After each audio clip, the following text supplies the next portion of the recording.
Political బాంబులు పేలుతాయంట. నిజంగానే political బాంబులు అసలు పొలిటికల్ బాంబులలో తుస్ బాంబులే పేలుతున్నాయని కేటీఆర్ అంటున్నారు.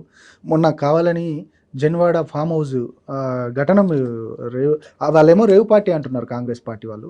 బీఆర్ఎస్ ఏమో మేము just family party. Family party దీపావళికి సంబంధించి మేము అది పార్టీలాగా చేసుకుంటే వీళ్ళంతా వచ్చి అక్కడ డ్రగ్స్ ఉన్నాయనో లేకపోతే మిగతా ఉన్నాయన్నది సెర్చ్ చేశారనేది ఒక ఆరోపణ చేస్తా ఉన్నారు. అసలు ఏంటి అసలు డైవర్ట్ పాలిటిక్స్ అండి. ఇప్పుడు హైడ్రా అదే చేయండి. దేనికోసం దేవాలి హైడ్రా? నీకు ఆల్రెడీ మున్సిపల్ చట్టం ఉంది, అటవీ శాఖ చట్టం ఉంది ఊర్లలో అక్కడ. తర్వాత ఇవాళ ఎప్పుడో నిజాం పీరియడ్లో చెరువుల పరిరక్షణ చట్టాలు ఉన్నాయి, అవునా కదా? మూసీ పరిరక్షణ చట్టాలు ఉన్నాయి. ఆల్రెడీ మూసీ రివర్ ఫ్రంట్ ఉంది, ఆల్రెడీ ఇప్పటి నుండో ఉంది, ఇప్పుడు కాదు. మూసీకి సంబంధించి ఆల్రెడీ డిపిఆర్ ఉంది, ఎప్పటి నుండో డిపిఆర్ ఉంది. మరి ఇవన్నీ అక్కడ ఉన్నాక నువ్వు ఒక హైడ్రా చేయాల్సిన అవసరం ఏందండి? వచ్చి దాని టక్క రాత్రి తీసుకుపోయి కొలగొట్టాల్సిన అవసరం ఏముంది? నోటీసులు ఇవ్వవా? ఇప్పుడు నీ ప్రభుత్వం గత ప్రభుత్వంలో బీఆర్ఎస్ ఉండొచ్చు, అంతకుముందు 30 ఇండ్లు కూడా కొలగొట్టినావు కదా నువ్వు. 30 అంటే బీఆర్ఎస్ ప్రభుత్వం 10 ఏళ్ళ నుండే ఇచ్చింది, మరి గత 20 ఏళ్ళ క్రితం మీరు ఇచ్చారు పర్మిషన్లు? మీ కాంగ్రెస్ వాళ్ళే కదా, అవునా కదా?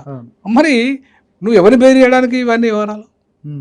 ఎవరిని బేరిచ్చి ఎవరిని బదనాం చేసి ఎవరి మీద ఈ తుపాకీ పెట్టి ఎవరిని వెళ్తావు? మరి ఇది డైవర్ట్ పాలిటిక్స్ కాదా? డైవర్ట్ పాలిటిక్స్లో భాగంగా ఇవాళ హైడ్రా పేరు మీద నువ్వు బెదిరించి ఒకవేళ బీఆర్ఎస్ ఆరోపిస్తున్నట్టుగా నువ్వు ఆ డబ్బులు తీసుకుపోయి కాంగ్రెస్ కప్పం కడుతున్నావు ఢిల్లీ ఓలకని చెప్పేసి బీఆర్ఎస్ ఆరోపిస్తున్నది. మరి ఇవాళ హైడ్రాని ఇవాళ చట్టబద్ధత చేసినావు, మరి కులగాన్ని ఎందుకు చట్టబద్ధత చేయలే? కులగాన అన్న చట్టాన్ని నువ్వు ఎందుకు తెలియదు? వర్గీకరణ ఆర్డినెన్స్ నువ్వు ఎందుకు తెలియదు? నువ్వు ఎందుకు కాలయాపన చేస్తున్నావు? ఎందుకు చట్టబద్ధత లేని వ్యవహారాలు చేస్తున్నావు? నువ్వు హైడ్రాకు మళ్ళీ ఇప్పుడు చట్టబద్ధత కల్పించినావు, అవునా? మరి కులగణనకు చట్టబద్ధత ఎందుకు కలిపేయలేదు? వర్గీకరణకు చట్టబద్ధత ఎందుకు కలిపేయలేదు? అంటే ఏంటి నీ ఉద్దేశం ఏంది? ఇది వాళ్ళ ఈ చట్టబద్ధత పేరు మీద నువ్వు డైవర్ట్ పాలిటిక్స్ చేయడానికి హైడ్రాను వాడుతున్నావు. మూసీ కొత్తగా మూసీకి సంబంధించి ఎన్ని రాజశేఖర రెడ్డి ప్రభుత్వము, చంద్రబాబు ప్రభుత్వము, ఇవాళ మొత్తము కేసీఆర్ ప్రభుత్వము, వీళ్ళందరూ మూసీ గురించి మాట్లాడిన వాళ్ళే, మూసీ గురించి డెవలప్మెంట్ కోసం డబ్బులు కేటాయించిన వాళ్ళే. మరి నువ్వు నిజంగా నీకు చిత్తశుద్ధి ఉంటే నాలాలు కబ్జా, చెరువులు కబ్జా, బఫర్ జోన్లు, ఎఫ్టీఎల్ అన్ని కబ్జాలు ఇవన్నీ గురైంది ఎప్పుడు? నీ రాజశేఖర రెడ్డి ఉన్నప్పుడు అయినాయి, నీ చంద్రబాబు నాయుడు ఉన్నప్పుడు అయినాయి, ఇప్పుడు కేసీఆర్ హయాంలో అయినాయి. అంటే నువ్వు విచారణ చేస్తే ముగ్గురు మీద చేయి, 3 ప్రభుత్వాల మీద చేయి. ఎందుకంటే విపరీతంగా భూమి తీసుకొచ్చింది ఎవరు? హైదరాబాద్ చుట్టూ భూములకు రాజశేఖర రెడ్డి కదా. చంద్రబాబు హైటెక్ సిటీ పేరు మీద తీసుకొచ్చింది ఎవరు? చంద్రబాబు నాయుడు కదా. తెలంగాణ పేరు మీద భూమి తెచ్చింది ఎవరు? కేసీఆర్ కదా. మరి వీళ్ళు ముగ్గురు బాధ్యులు కదా. మరి వీళ్ళు ముగ్గురు బాధ్యులు అయినప్పుడు నువ్వు ఒక్క కేసీఆర్ని ఎందుకు టార్గెట్ చేస్తాను? ఒక్క కేసీఆర్ ఫ్యామిలీని ఎందుకు టార్గెట్ చేస్తాను నువ్వు? మిగతా వాళ్ళని ఎందుకు టార్గెట్ చేయట్లేదు నువ్వు? ప్రభుత్వం కదా, నీ చేతిలో ఉంది కదా. ఇప్పుడు తెలంగాణ భూమి ఇది, తెలంగాణ డెవలప్మెంట్ కోసం బడ్జెట్ ఇది, తెలంగాణ చెరువులు అవి.